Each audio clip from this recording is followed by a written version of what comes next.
Budget 2025 की तैयारियां जोरों पर है और इस बार हर सेक्टर की नजर वित्त मंत्री निर्मला सीतारमण पर है।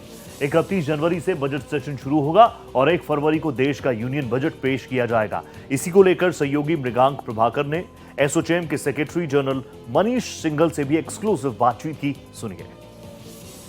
देश की वित्त मंत्री 1 फरवरी को देश के आय और खर्चे का ब्यौरा बजट के रूप में पेश करेंगी और बजट पेश करने से पहले तमाम एजेंसीज के साथ उन्होंने प्री कंसल्टेशंस किए हैं कि और तमाम एजेंसी की रिकमेंडेशंस उनके पास पहुंची हैं।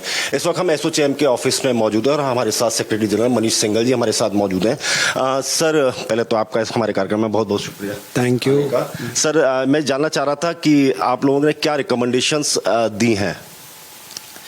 देखिए, प्री बजट कंसल्टेशंस में आदरणीय वित्त मंत्री को हमने 2-4 चीज़ों पे फोकस करने के लिए कहा है।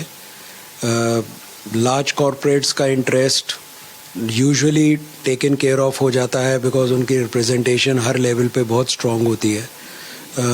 एसोचैम ने काफ़ी टाइम से एमएसएमईज के ऊपर फोकस करने के लिए सरकार के लिए आग्रह किया है।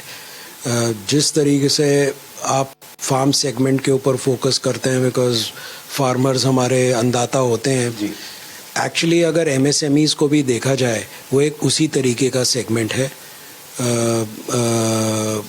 हमारे अबाउट 240-250 मिलियन लोग एमएसएमईज में एम्प्लॉयड हैं।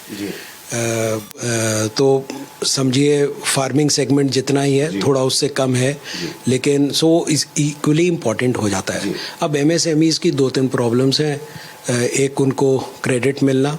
नंबर 2, उनके पास एक डिस्पोजेबल कैपिटल होना ताकि वो R&D, इनोवेशन, एनवायरमेंट, सस्टेनेबिलिटी जैसी चीज़ों में उसके ऊपर स्पेंड कर सकें।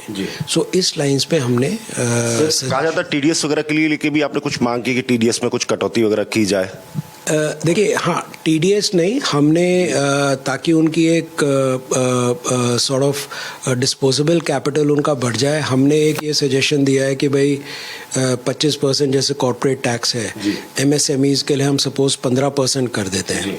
सो जो बाकी 10% उनके पास एक कैपिटल बचेगा वो लोग R&D, इनोवेशन, ट्रेनिंग और मोर इम्पॉर्टेंटली अब सस्टेनेबिलिटी सिर्फ बड़ी कंपनियों के लिए ही नहीं है, छोटी कंपनियों को भी उसमें आना पड़ेगा। उसके अंदर वो लोग इन्वेस्ट कर सकते हैं। तो उसमें क्योंकि एमएसएमईज का एनीवे टैक्स पे आउट प्रोपोर्शन में उतना ज़्यादा नहीं है जितना बड़ों का है, तो सरकार को अपने इनकम में इतना फ़र्क नहीं पड़ेगा, लेकिन एमएसएमईज को बहुत बड़ा फ़र्क पड़ेगा उसको इन्वेस्ट करने के लिए। तो लगता है कि टैक्स में कुछ रियायत मिले तो शायद आदमी के जेब में पैसा और कंजप्शन अर्बन एरियाज में बढ़े।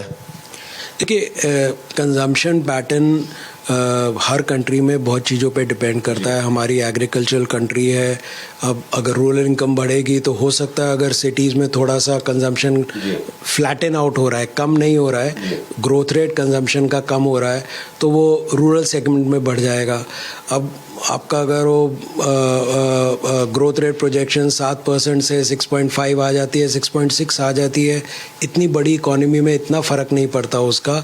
हाँ, गवर्नमेंट को जैसे आप कह रहे हैं आम आदमी के हाथ में डिस्पोजेबल इनकम देनी है, तो अगर टैक्स रेट्स रैशनलाइज होते हैं तो उसमें स्पेंडिंग बढ़ जाएगी, चाहे सिटीज़ हो चाहे रूरल हो। रूरल स्ट्रेस के ऊपर वैसे ही गवर्नमेंट ने काफ़ी काम किया है, वो होना चाहिए। इसलिए हम कह रहे हैं एमएसएमईज एक बड़ा सेगमेंट है, अगर उसके ऊपर भी फोकस आएगा तो उससे गवर्नमेंट को काफ़ी फ़ायदा होगा। आपको लगता है कि ये सारी चीज़ जो हम बातचीत कर रहे हैं वो टैक्स में कहीं ना कहीं बजट में रिफ्लेक्ट करती हुई दिखाई देंगी? इस बार आम आदमी को राहत मिलती हुई नजर आ रही है? देखिए, टैक्स एक कंपोनेंट होता है।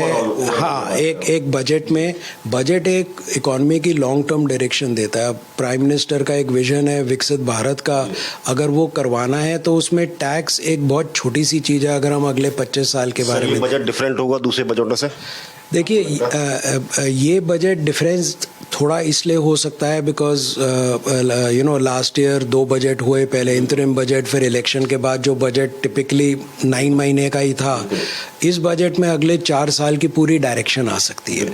सो इसीलिए इस बजट में थोड़े लैंडमार्क चेंजेस होने चाहिए। मैं एज अ एक्सपेक्टेशन बता रहा हूँ, होंगे नहीं होंगे वो तो वित्त मंत्री के हाथ में है। तो साफ है, मुझे लगता है कि इस बार एक्सपर्ट से बात करने के बाद यही समझ में आ रहा है कि लगता है कि इस बार बजट में कुछ ना कुछ आम आदमी को राहत मिल सकती है। इस समय कैमरामैन रमेश राय के साथ मृगांक प्रभाकर, भारत एक्सप्रेस।